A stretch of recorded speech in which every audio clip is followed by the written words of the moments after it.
Magandang araw mga kagabay, ngayon po November 20, 2025, araw po ng Huwebes. Ako po si Father Marvin at ang ating ebanghelyo ay hango sa ebanghelyo ni San Lucas chapter 19 verse 41 to 44.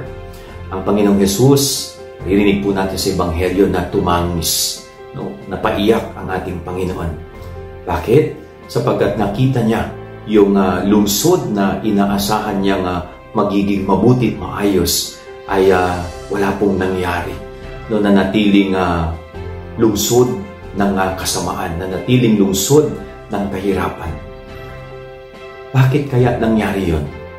Sapagkat itong mga tao sa lungsod na ito ay hindi nagawang buksan ang kanilang isipan, ang kanilang kalooban sa Panginoon. Inilapit na ng Panginoon ang kanyang sarili sa kanila, pero never siyang pinakinggan at never siyang tinanggap.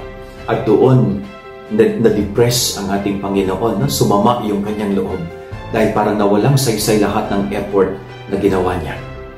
So napakaganda pong paalala rin sa bawat isa po sa atin. Kung tayo ay binabago ng Diyos, sana ho mas lalo nating buksan ang ating puso, ang ating kalooban sa pagbabagong nais ng Diyos sa atin. Huwag nating isara ang ating sarili, ang ating buhay sa Kanya. Sapagkat kapag ang Diyos ay pinatuloy po natin, tiyak na babaguhin tayo ng Panginoon. Yan ang ating gabay-aral ngayong maghapon. God bless po sa inyo lahat. Pagpalain kayo ng Panginoon.